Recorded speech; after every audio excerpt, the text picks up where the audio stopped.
Acá está. Hola chicos, buenos días.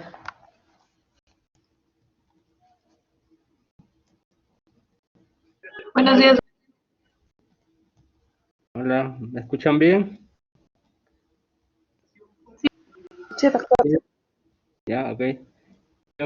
Creo que falta Milagro nada más, ¿no? A ver, vamos a hacer hoy día la otra parte de EKG patológicos. Creo que toca cardiopatía isquémica. Vamos a ver un momentito. Sí, creo que sí. Lesión, isquemia y necrosis.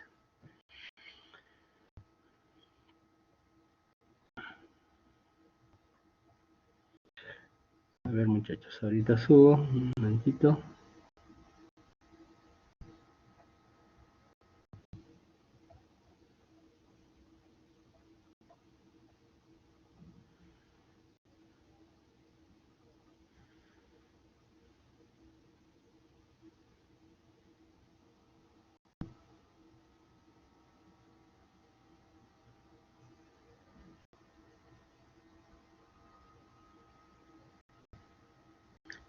Sí.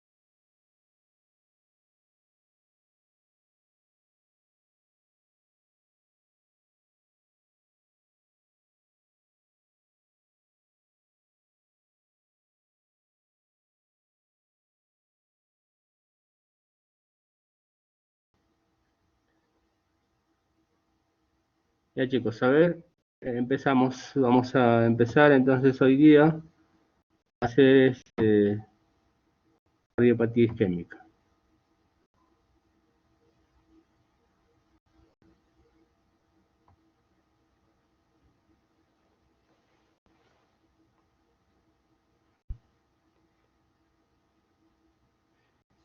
A ver chicos, ya el día de ayer habíamos visto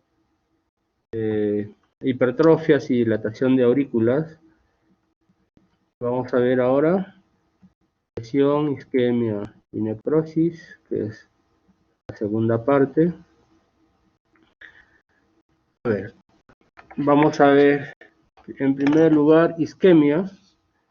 Recuerden ustedes que el electrocardiograma no es otra cosa que la manifestación eléctrica de la despolarización y la repolarización que se produce a nivel del miocardio. ¿Ok? Normalmente, cuando nosotros tenemos en el electrocardiograma el QRS y seguidamente el segmento ST, lo que nos está diciendo es la despolarización que ocurre a nivel del miocardio. Entonces, ¿qué sucede cuando nosotros vemos el electrocardiograma? Lo que vamos a ver es inicialmente la despolarización que se produce inicialmente en la región subendocárdica y luego en la región subepicárdica. ¿Ok? Entonces, ¿qué es lo que sucede? Cuando hay isquemia subendocárdica, el potencial de acción del subendocardio se va a prolongar, ¿cierto? Como vemos acá, miren ustedes, el potencial de acción del subendocardio se prolonga y esto va a ocasionar un incremento del tamaño en las ondas T. ¿Okay? Miren ustedes, después de este potencial, ¿qué es lo que va a suceder? Esta onda T se va a hacer alta, va a ser picuda y habitualmente simétrica, y por lo tanto, pues esto lo que nos está diciendo es una lesión, lo que nos está traduciendo en el electrocardiograma es una isquemia subendocardio, ¿okay? Siempre en ese sentido, de endocardio hacia subepicardio. ¿Okay? Vamos a poner aquí, es de color lila, a ver, ya. Entonces, en ese sentido, de subendocardio a subepicardio. ¿Esto por qué? Porque recuerden ustedes que las arterias principales van a ir pues por el subepicardio. Y por lo tanto, si hay una obstrucción, las partes más distales, recuerden que las arterias del subepicardio poco a poco se van haciendo más delgaditas, de subepicardio a subendocardio. Por lo tanto, las que primero van a sufrir la isquemia va a ser el subendocardio, y por lo tanto, conforme progresa el infarto, si es que llega a ser infarto, va a ser pues primero se afectan el subendocardio y finalmente las arterias más grandes como son la región subepicárdica. Entonces, ¿eso cómo se manifiesta? Con ondas T altas y picudas, las T hiperagudas. Creo que ayer o la semana pasada me preguntaron justamente de eso, ¿no? Me preguntaron de las T altas y picudas. Puede presentarse en este contexto de cardiopatía isquémica o también en hipercalemia. ¿Qué es lo que sucede? Cuando se afecta el subepicardio, que son las arterias más grandes, y por lo tanto se afectan también las regiones más cercanas a estas arterias grandes, que es el subepicardio, las ondas T de los que estaban inicialmente positivas se convierten en negativas porque el potencial de acción de esta región subepicárdica se va a hacer más prolongada, como vemos acá. Aquí está el potencial de acción del subepicardio y por lo tanto, al ser mayor que el subendocardio, esta onda T se va a acercar más pues al subepicardio. ¿Correcto? Entonces encontramos inicialmente ondas T positivas hiperagudas, que eso hablamos como isquemia subendocárdica, y esta de acá, las T negativas, con isquemia subepicárdica. ¿Correcto? Cualquier pregunta que ustedes tuvieran, me las hacen nomás en cualquier momento. A ver, ¿qué es lo que sucede cuando hay lesión? Hablamos ya de lesión cuando hay compromiso del segmento ST. En la lesión subepicárdica, perdón, la lesión subendocárdica, que es lo que vamos a ver ahora, el potencial de acción del subendocardio, el potencial de acción, va a disminuir en amplitud, ¿ok? Amplitud me refiero en tamaño, ¿no? Menor voltaje. Esto va a ocasionar que en el electrocardiograma se observe un infradesnivel del segmento ST, como vemos acá, ¿ok? Como disminuye el potencial de acción, la amplitud de la potencial de acción del subendocardio, entonces ese segmento ST va a tirar más hacia la región del subepicardio y por lo tanto pues existe un infradesnivel del segmento ST. ¿Qué es lo que sucede en caso contrario? Cuando hay afección de la región subepicárdica y probablemente un infarto mucho más avanzado, tanto en el tiempo como también en la magnitud del infarto, el segmento ST se va a elevar porque el potencial de acción del subepicardio, como vemos acá, va a ser mucho menor en amplitud con respecto al subendocardio, ¿correcto? Aquí miren ustedes, la amplitud es mucho mayor a la del subepicardio y por lo tanto eso se traduce electrocardiográficamente en supradesnivel del segmento ST. Esto es importante conocerlo porque ya ustedes cuando tengan las clases teóricas, creo que en un seminario también van a hablar de infarto de miocardio, ST elevado y ST no elevado. El electrocardiograma nos da bastante información, mucha información sobre el tipo de infarto que uno puede estar teniendo. Entonces, de manera que incluso las guías se clasifican el infarto o la cardiopatía isquémica en función del segmento ST, no es en función a la fracción de eyección, no es en función a alteraciones ecocardiográficas o de resonancia o de tomografía, sino es en función al electrocardiograma, porque es un examen muy accesible, fácil de hacer en cualquier centro de salud y nos da bastante información. ¿Qué nos dice el ST elevado? Que hay una lesión subepicárdica y habitualmente esto se produce por una obstrucción total de la arteria. Si nosotros hacemos un corte transversal de la arteria coronaria, probablemente pues esta esté completamente obstruida, ¿no? Por un trombo, por una placa que se rompió. Y el infradesnivel del segmento ST es cuando hay una obstrucción parcial, ¿no? Hay una obstrucción parcial, si este es un corte transversal de la arteria, probablemente pues esté obstruida una parte de la arteria y no completamente. ¿Okay? Entonces, esto se traduce en una lesión subepicárdica y esta que tiene una obstrucción parcial en una lesión subendocárdica. Muy bien. ¿Qué es lo que sucede cuando ya se produce una necrosis? Es decir, cuando ya se obstruyó la arteria, pasaron más de 12 horas después de obstruida, probablemente pues ya no hay nada que salvar, es como una casa que se quemó y lamentablemente todo está quemado y no hay nada que salvar. Entonces, en ese caso se forman ondas Q, las ondas Q patológicas. Recuerden ustedes que cuando hicimos electrocardiograma normal hablamos de Q patológicas. Aquí, por importancia, el saber reconocer las ondas Q patológicas. Cuando hablamos de Q patológicas, cuando en el eje horizontal tienen una duración mayor a 40 milisegundos, ¿no es cierto? O sea, más de un cuadrado. Esta es una. O cuando el tamaño de la onda Q es mayor a la tercera parte de la onda R, ¿cierto? Eso también lo vimos acá.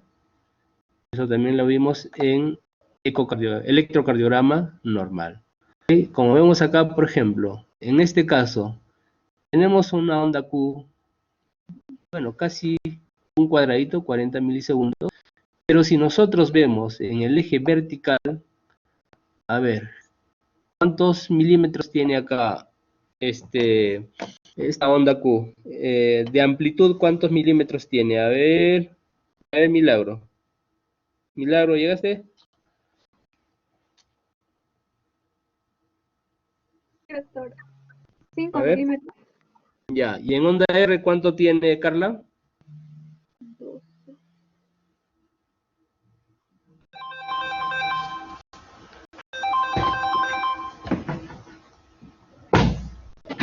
Claro. 12, doctor.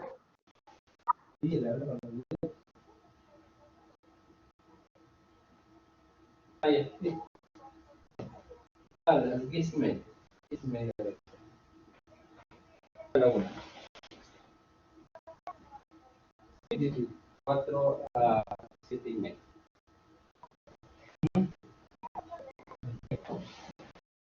Ya. Perdón, ¿cuánto me decías? 12. 12, doctor. Ajá. Ya, sí, más o menos 12. ¿Esa onda Q lo consideras patológica o no?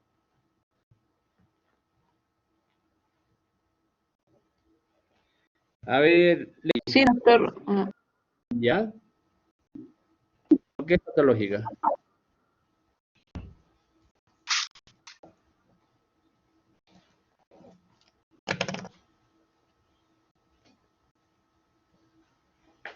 Doctor, Sí, te escucho. a mí, doctor, ya es patológica porque es mayor eh, de 40 milisegundos, o sea, entre los cuadritos, que No, está en el límite, como le decía. No es mayor, tiene 40 nomás, en el eje horizontal. Porque es de, doctor, porque es de, excede el tamaño de la onda R. Excede el tamaño de la onda R, ¿no? Pues si la onda No, no, R no, tiene 12. no es. La onda R, como me dices, tiene 12. Y la onda Q tiene 5 nomás. A ver, Martín.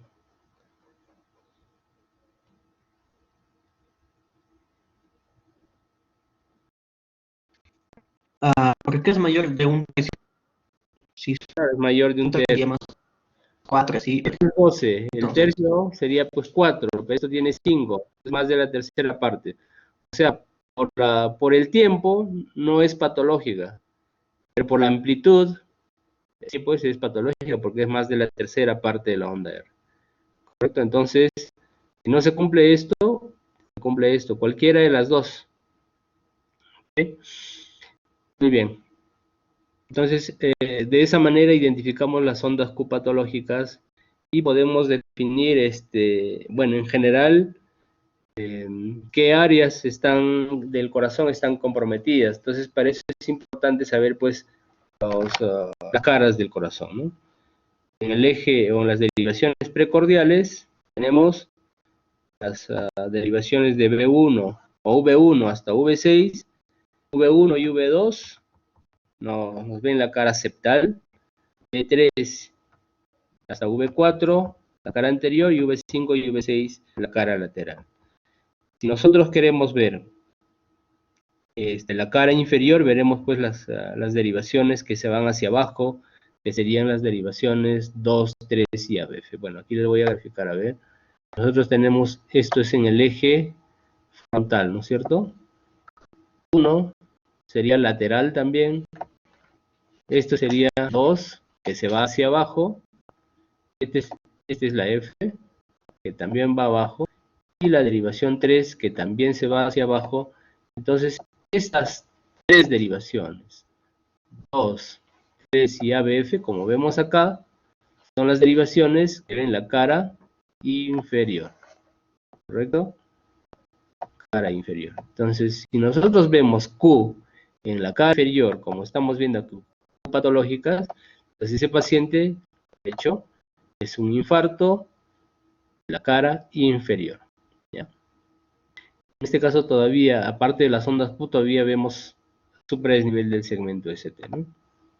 Si ustedes se fijan acá, siempre medir el segmento ST, como ya les había mencionado, a 80 milisegundos del punto J. ¿Correcto? Ahí se mide la elevación del segmento ST. Muy bien, y estas son las localizaciones que ya les mencionaba. Hablamos de anterior, V3 a V4, anterales de V1 hasta V4. La cara inferior que ya les mencionaba acá. Anterolateral, bueno, hablamos de anterolateral sobre todo pues cuando hay compromiso desde V3 hasta V6. Y puede comprometer también las derivaciones 1 y ABL.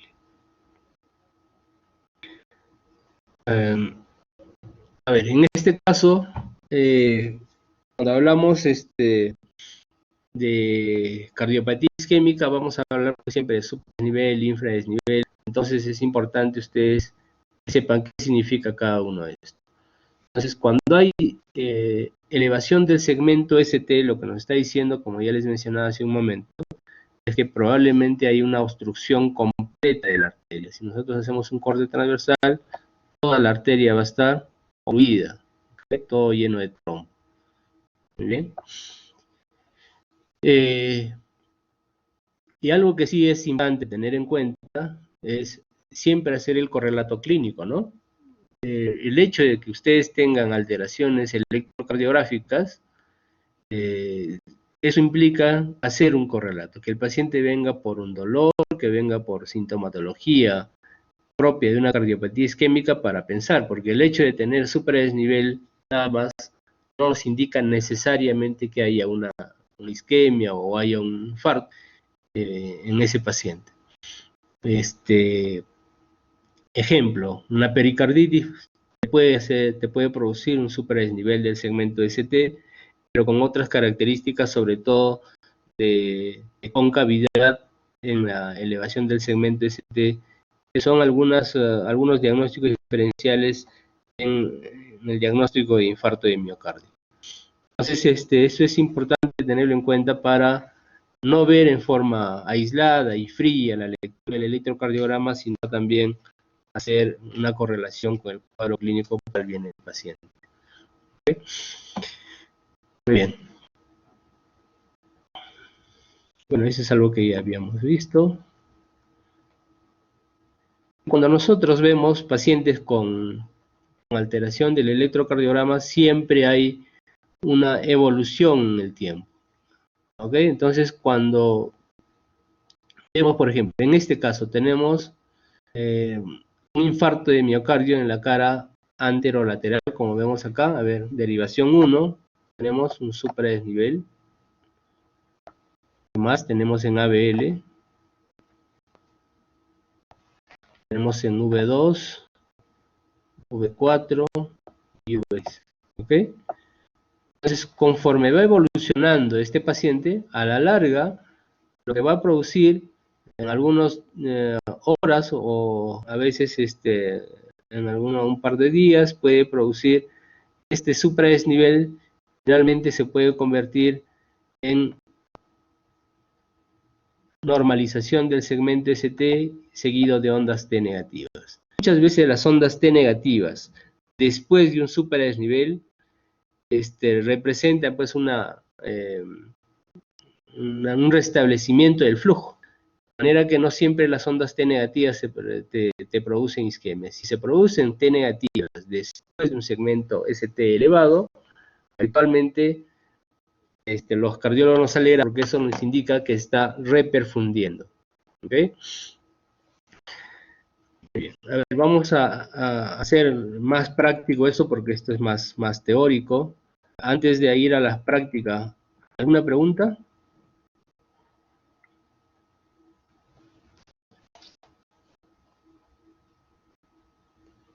¿Una pregunta, muchachos? Ya, bueno. Vamos a ver. Ya, esto es un poco para recordar algo que ustedes ya conocen, que es la circulación coronaria. Miren ustedes, esta es la coronaria, el tronco de la coronaria izquierda, es la arteria principal que va a irrigar gran parte del corazón.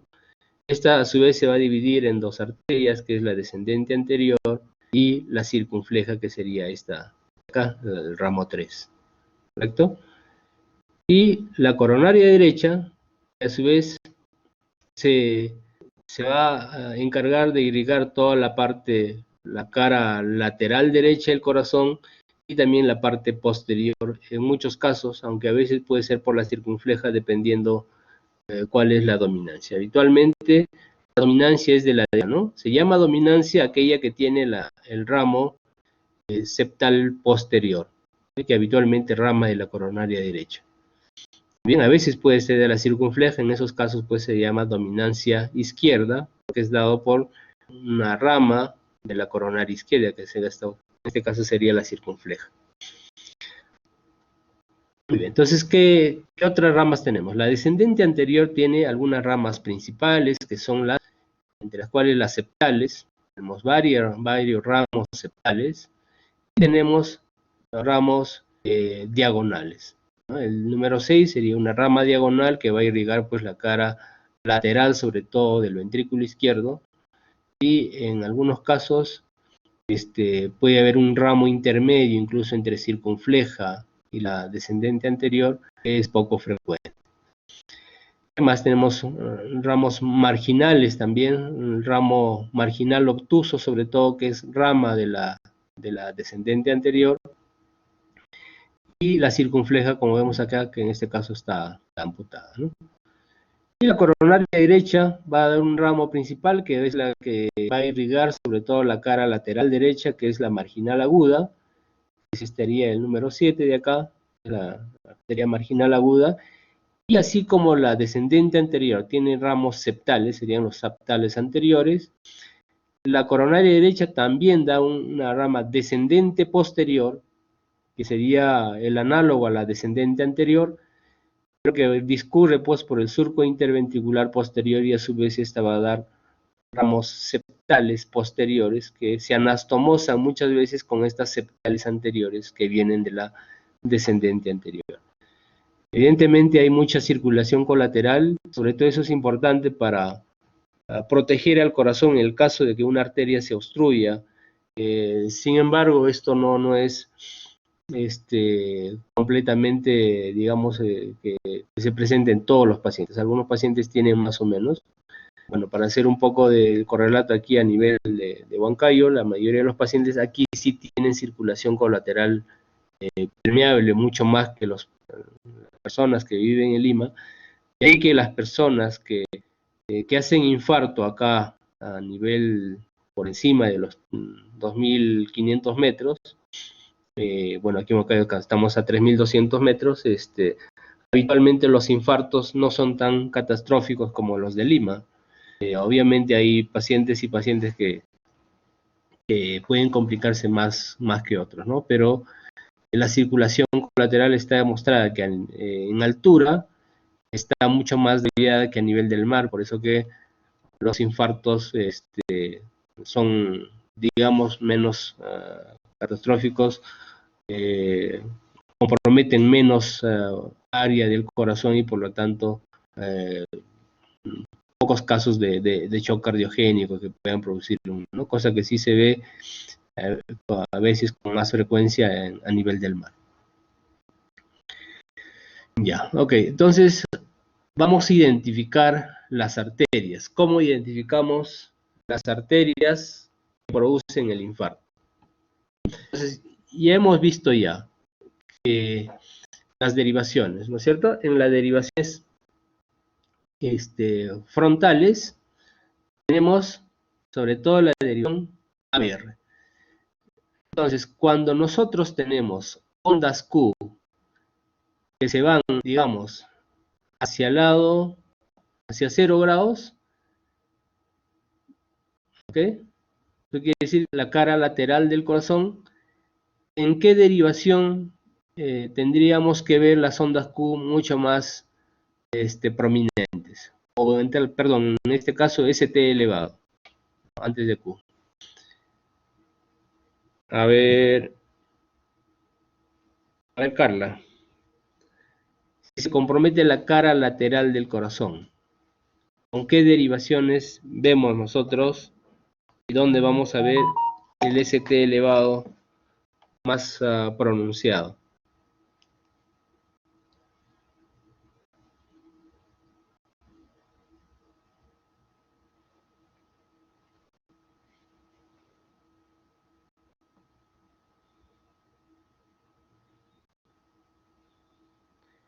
Carla, ¿estás ahí?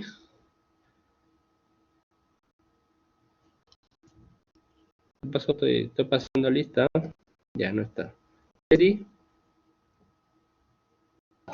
Sí, doctor. Eli, a ver, ¿en qué derivaciones vemos la cara lateral? Con la 1 y 2. ¿Perdón?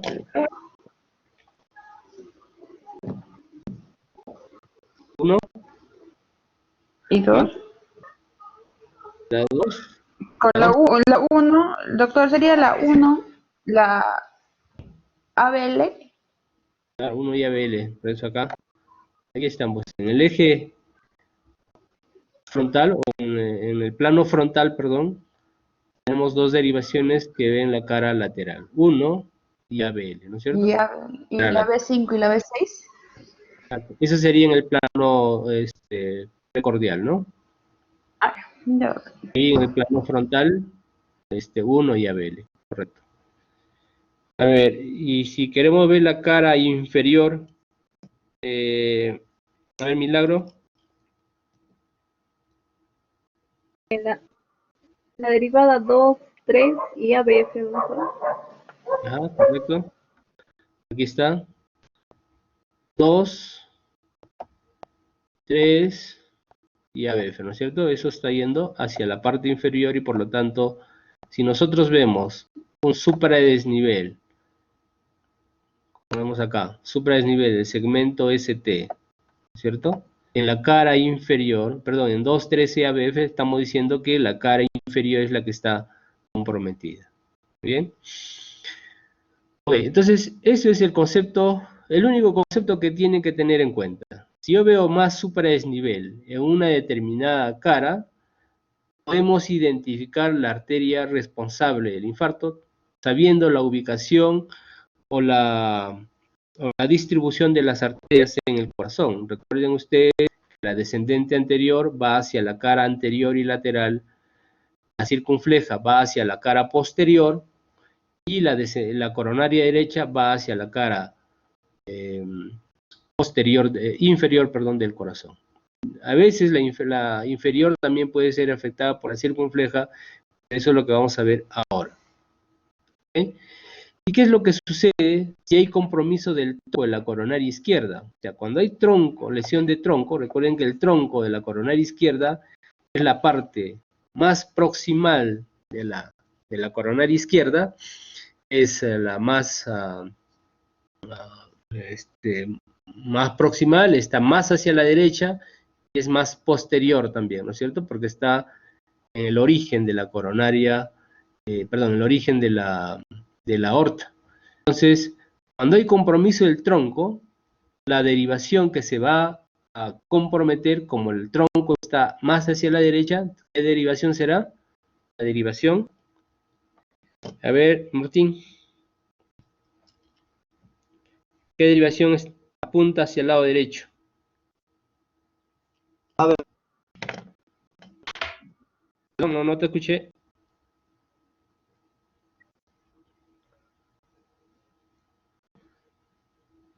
Martín, no te escuché.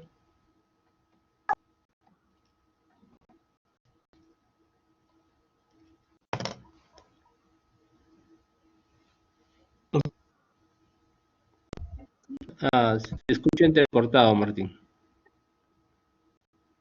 no. Ya, pero creo que si lo dijiste, es ABR, ¿no es cierto? Entonces, ABR, cuando hay compromiso de ABR, cuando yo en ABR veo un supradesnivel, a ver aquí, cuando veo un ABR, esta imagen de supradesnivel, ¿cierto? Aquí, ahí está el supradesnivel. Entonces, en ese caso, sospecho de una lesión de tronco de coronaria izquierda. Aquí vamos a ver algunos criterios de cuándo pensamos en una lesión de tronco de coronaria izquierda. Y esto vemos, si lo queremos correlacionar con el reloj, las agujas del reloj más o menos será pues a las 10, 10 de la mañana. Muy bien. Eso es lo que vamos a ver. Miren ustedes, este es el electrocardiograma en la cual nosotros observamos una lesión de tronco. ¿Qué es lo que vemos acá? Miren ustedes en ABR. Supradesnivel en ABR. ¿Correcto? Vamos a cambiar de color. Ya. Miren aquí, este supradesnivel a 2 cuadraditos siempre de punto J.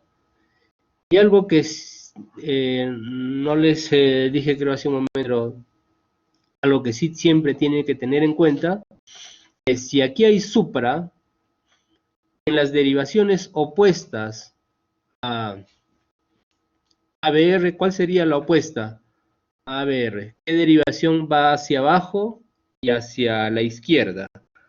A ver, Leslie.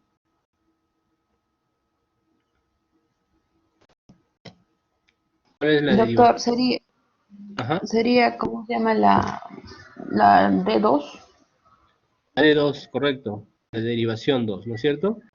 Porque la derivación 2 justamente va hacia abajo y hacia la izquierda, en sentido opuesto a ABR que va hacia arriba y hacia la derecha. Entonces, en las derivaciones opuestas, si aquí vemos supradesnivel, en las derivaciones opuestas vamos a ver infradesnivel. ¿Ok? Eso se llama la imagen especular o la imagen en espejo que siempre se ve en infarto. Y eso lo diferencia sobre todo de otro tipo de alteraciones, como es en la pericarditis, donde hay supradesnivel en todas las derivaciones. ¿Correcto? Muy bien. Y eso no solamente vamos a ver pues en D2, ¿no? También podemos ver en D1, que también está casi opuesto a ABR, porque ABR va hacia la derecha y D1 va hacia la izquierda. Claro que no es abajo, ¿no? Es horizontal, pero de todas maneras, si ustedes analizan por cuestión de vectores, pues siempre tiene una situación opuesta a la derivación ABR. Igual en ABL también podemos encontrar infradesnivel, un ligero infradesnivel. Obviamente no menos que en derivación 2, pero vamos a encontrar. Igual en ABF también, como vemos acá, va a haber infradesnivel. Entonces, si nosotros vemos supradesnivel en ABR e infra en ABL 1 y 2, este paciente está haciendo un infarto con lesión o una obstrucción del tronco de la coronaria izquierda, como vemos acá en el gráfico. ¿Ok? Aquí está la placa aterosclerótica y la rama principal, que es el tronco de la coronaria izquierda, que está obstruida. ¿Correcto? Muy bien. Y en el plano horizontal, en las precordiales, va a suceder lo mismo. Esto es en el plano frontal, ¿cierto? De 1, de 2, de 3, ABR, ABL y ABF. En las precordiales va a suceder lo mismo. A ver, un momentito, muchachos, estoy en el hospital. ¿Aló?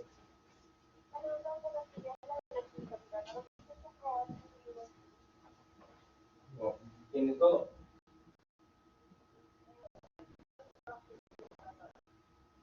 Ahí todavía no tiene. Hay que ver en la sala.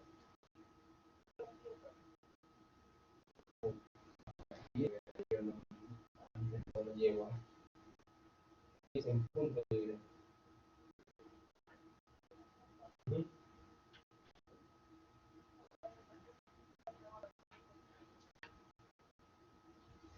Antes no veía el punto todavía. A ver, me confirmo. Ya. Laboratorio no tiene escrito. Bien.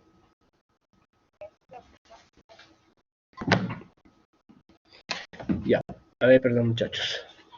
Ya, entonces, ¿qué es lo que sucede en el plano horizontal?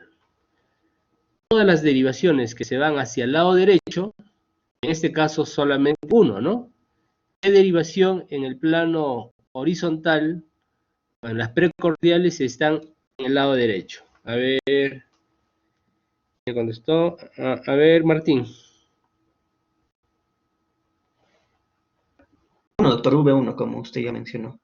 V1, correcto. Entonces, V1 es el único que está en el lado derecho, ¿correcto? Entonces, en V1 vamos a encontrar supradesnivel, ¿correcto? Cuando hay lesión de tronco. Vamos a encontrar supradesnivel en V1. En el resto, como ven acá, en el resto de las derivaciones que están al lado izquierdo, vamos a encontrar infradesnivel, o sea, lo opuesto. Obviamente, conforme más a la izquierda estén, más infra vamos a encontrar. Por ejemplo, en V6, en V5 es donde mayor infradesnivel vamos a encontrar. ¿Correcto? Entonces, ¿qué nos está indicando? Que cuando nosotros tenemos supradesnivel del segmento ST, una determinada derivación, nos está diciendo qué segmento de las arterias están comprometidas. En este caso, como estamos viendo, cuando hay lesión de tronco de coronaria izquierda, donde va a haber supradesnivel, son las derivaciones que están a la derecha. ¿Por qué? Porque el tronco de la coronaria izquierda está más hacia la derecha, por lo tanto va a afectar sobre todo ABR y V1, ¿correcto? Y en el resto va a haber infra. ¿Bien?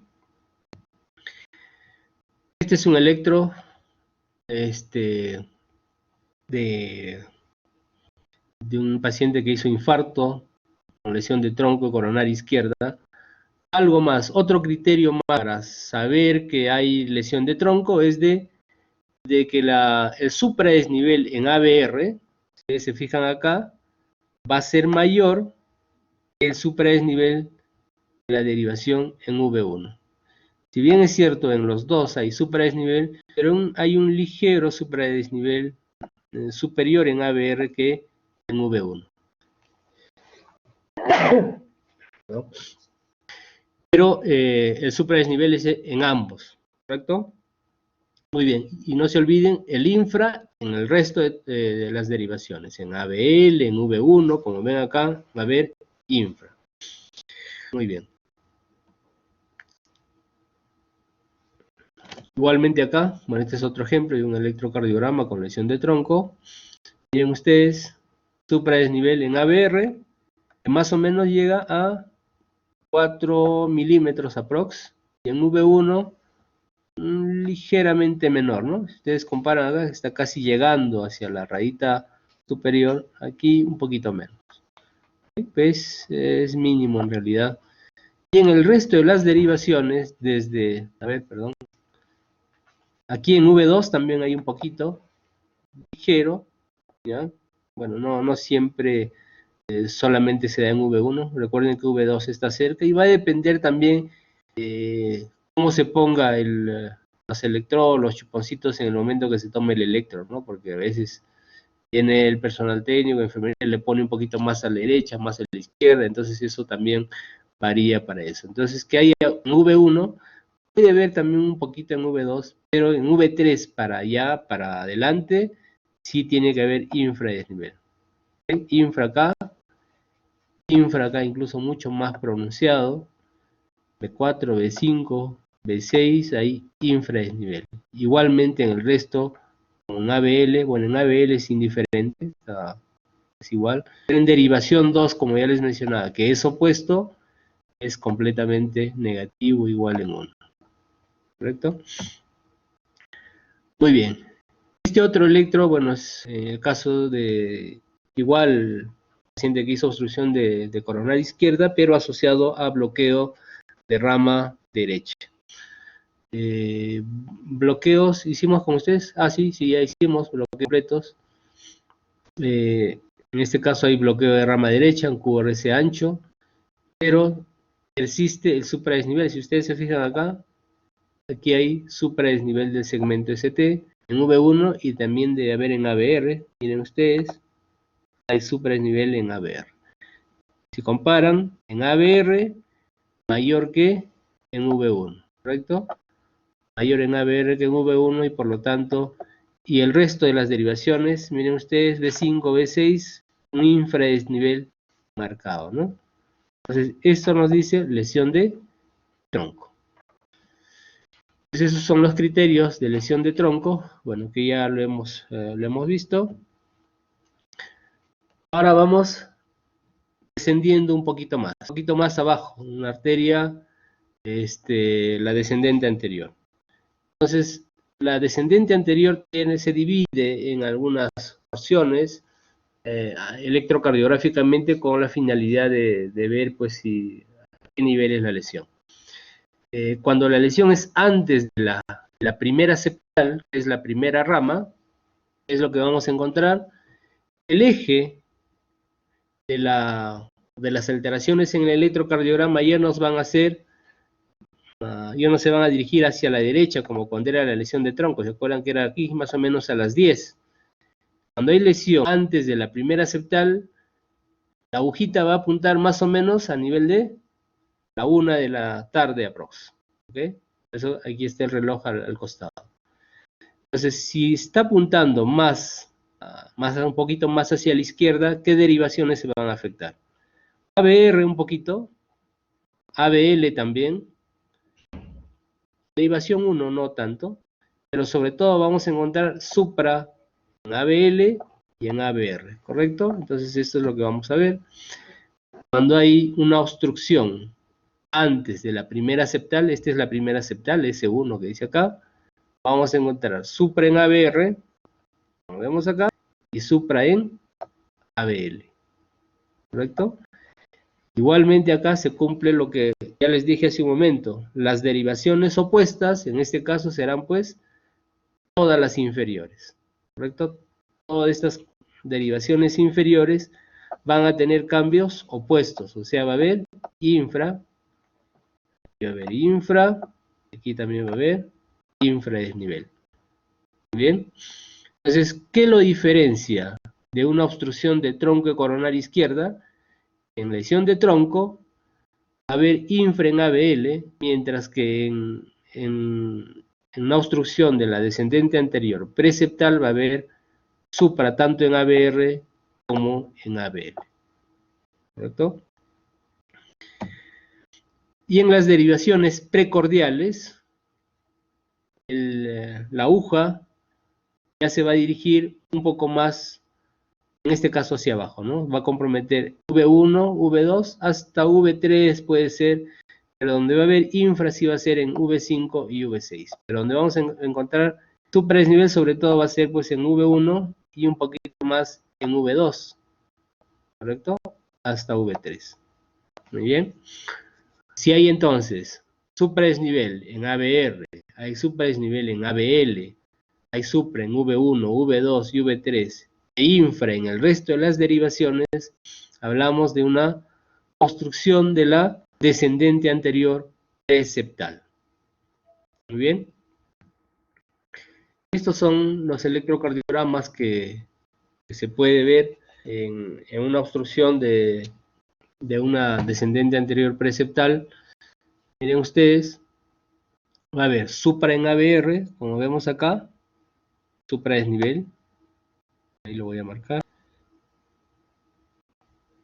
También va a haber supradesnivel en ABL, pero si ustedes se fijan, el supradesnivel en ABL va a ser un poquito mayor en ABR, ¿correcto? Más en ABL que en ABR. ¿Qué más? Esto sería en el plano frontal. En las precordiales vamos a encontrar supra en V1, supra en V2, supra en V3 e infra sobre todo en V5 y V6. ¿Cierto? Muy bien. Esto, si nosotros hacemos, eso se llama el ojo de buey. Si nosotros observamos a nivel de esta imagen de ojo de buey, que es una forma de segmentar el corazón en varias partes. Esto sería la cara anterior del corazón, esta sería la cara septal, esto sería la cara lateral y esto sería la parte inferior. Entonces, y esto es la punta del corazón, ¿no? La región apical. Entonces esto sería la región inferior basal, esto sería medio, la región inferoapical. Bueno, son distribuciones que se puede hacer, incluso se utiliza en ecocardiografía para ver qué parte del corazón es la que está comprometida. ¿Ya? Pero bueno, y aquí está la imagen de cateterismo cardíaco que se puede observar también en las arterias del corazón. En este caso, esta es la obstrucción proximal a la primera septal de la descendente anterior y esta sería la circunfleja, ¿no? Esto pintado en amarillo son las placas ateroscleróticas que está obstruyendo la arteria. Este es otro ejemplo, como el que ya les decía, donde vamos a encontrar, a ver, igualmente hay un ligero supradesnivel en ABR, no es muy marcado, ¿sí? Pero en ABL sí es mucho más evidente el supradesnivel. Vamos a encontrar infra en ABF, vamos a encontrar infra en derivación de 2, en 1 es indiferente, en derivación 3 también es evidente el infradesnivel, y vemos supra en V1, en V2, en V3, un poquito hasta en V4. Bueno, aquí no se nota muy bien el infradesnivel en V5 y V6 que debería haber. Probablemente esta es una lesión que está un poquito más comprometiendo la septal probablemente, pero también tiene características de obstrucción de la descendente anterior antes de la septal, ¿no? Sobre todo por esto que tenemos acá, supra en ABR y supra en derivación ABL. ¿Qué más? Ahora bajamos un poquito más, es decir, después de la primera septal y antes de la primera diagonal, que sería, vamos avanzando, es como el reloj. Si antes era la 1, esto es más o menos a las 2. Por lo tanto, donde vamos a encontrar mayor supradesnivel es en ABL, porque es el que está más o menos coincidiendo con el eje del área afectada. Miren ustedes, aquí está el correlato anatómico, es después de la primera septal. Entonces, ¿qué es lo que vamos a encontrar? Sobre todo vamos a encontrar supradesnivel en ABL, Y en ABR ya no vamos a encontrar supra, sino vamos a encontrar infra, porque ya prácticamente es opuesto a ABR. Por lo tanto, vamos a encontrar un ligero infradesnivel en ABR, ¿cierto? Eso es lo que lo diferencia de antes de primera septal o posterior a la primera septal. Lo que vemos es compromiso de ABR antes de la primera septal, y en este caso ya hay infradesnivel. Además, la derivación 1 también está afectada, y lo más opuesto a ABL será pues la derivación 3, y por lo tanto aquí vemos infradesnivel. Esta es la imagen en espejo. Igualmente la derivación ABF. La derivación 2 no tanto, porque esto es prácticamente perpendicular, ¿no? Entonces es indiferente la derivación 2. Recuerden que cuando es perpendicular es indiferente, no ve ni lo opuesto ni a favor, no ve esa derivación. Y eso es lo que vamos a ver en el electrocardiograma. ¿Qué es lo que vamos a ver? En ABR va a haber un ligero infradesnivel, si ustedes comparan, ligero infradesnivel. En ABL sí vamos a ver supradesnivel marcado. Además, si nosotros vemos en las derivaciones inferiores, sobre todo la derivación 3, pues sí va a haber, como esta es la que más se opone, el mayor infradesnivel, sobre todo en la derivación frontal. Obviamente en ABF también, igualmente en derivación 2. Bueno, en derivación 2, como les decía, es indiferente porque prácticamente es perpendicular a la derivación ABL, por lo tanto es indiferente. En derivación 1 sí, va a haber supra también, porque está casi en el mismo sentido que ABL, un poquito más abajo, pero sí va a haber supra. Y en las derivaciones precordiales, donde va a haber supradesnivel, sí pues va a ser prácticamente en todas. Probablemente la única que no tenga compromiso sea la V1 nada más, pero todas las derivaciones sí van a tener supradesnivel, ¿ok? Y esto a veces confunde un poco, porque confunde en el sentido de ver la severidad de los pacientes que vienen infarto, porque a veces pudieran ser, estos pacientes llegan a emergencia y vemos un supradesnivel bastante marcado en todas las derivaciones precordiales, en derivaciones 1, ABL, y a veces uno piensa que este infarto que se está produciendo es de mucho peor pronóstico que una lesión de tronco. Como vemos, en lesión de tronco solamente está afectado ABR y el resto hay infra. Y a veces, muchas veces se cataloga a ese paciente con infarto de miocardio, ST no elevado, y se toman a veces su tiempo. Un síndrome coronario agudo, ST no elevado, y no le toman la importancia. ¿Okay? Esto electrocardiográficamente pareciera asustarnos más. Sin embargo, este electrocardiograma tiene, digamos, mejor pronóstico que una lesión de tronco. No tiene muchas alteraciones con respecto a ST elevado. Ya, bueno, eso lo veremos cuando hagamos cardiopatía isquémica en las clases teóricas, pero estas son las características que deben tener en cuenta. Ya, seguimos descendiendo y vamos a ver qué es lo que sucede cuando hay compromiso después de la primera diagonal. Obviamente mi relojito sigue avanzando y más o menos apuntará pues entre las 4 y 5 de la tarde, y las derivaciones que más se van a comprometer son las derivaciones que van hacia la izquierda, ¿no? Hacia la izquierda, en este caso en todas las precordiales, ¿no? Bueno, como hemos visto en el electro anterior. Y cuando hay obstrucción de la descendente anterior, ya mucho más distal, después de la diagonal, igualmente se va a cometer todas las derivaciones las derivaciones que se van hacia la izquierda, y también en la inferior, porque esto ya también se va más hacia la parte inferior, la región apical, y la única que va a tener infra o imagen espejo va a ser en ABR, pues. Porque recuerden que aquí la flecha o el vector se está yendo hacia la izquierda. Por lo tanto, en D2, 3, ABF, 1 y ABL van a ser positivas. Igualmente en las precordiales, como hemos visto acá, ¿no? En las precordiales, igualmente, todas las precordiales van a ser positivas, y probablemente V1, que es casi perpendicular, va a ser indiferente. El resto sí van a tener supradesnivel. Muy bien. A ver, muchachos. Ya, esto lo voy a leer también. Miren ustedes. Supradesnivel en todas las precordiales. Desde V2 hasta V6.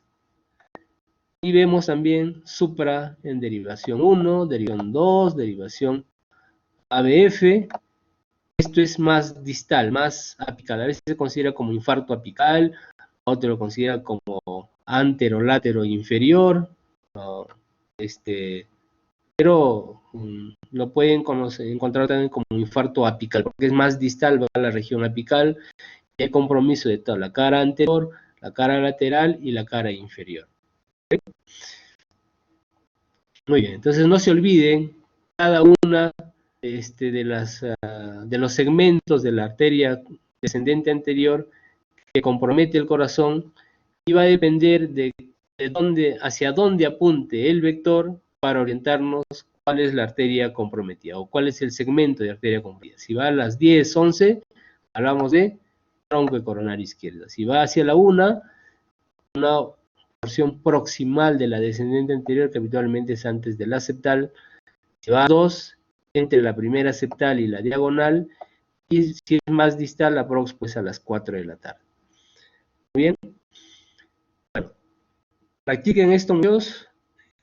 Después vamos a ver coronaria derecha. A la siguiente clase, bueno, el día de mañana, después de su exposición, que mañana, ¿qué les toca? Mañana toca el artículo del Emperor. Ya después de la exposición, van a dar su examen solamente de obstrucción de la descendente anterior tronco, ¿correcto? Eso sí es como parte de la nota, así que practiquen, muchachos, y mañana y leen también pues el artículo del Emperor.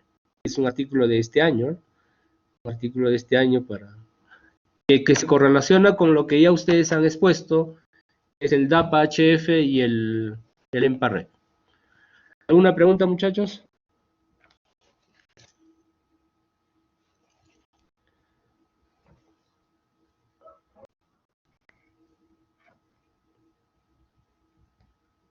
¿Preguntas, comentarios, rajes, nada?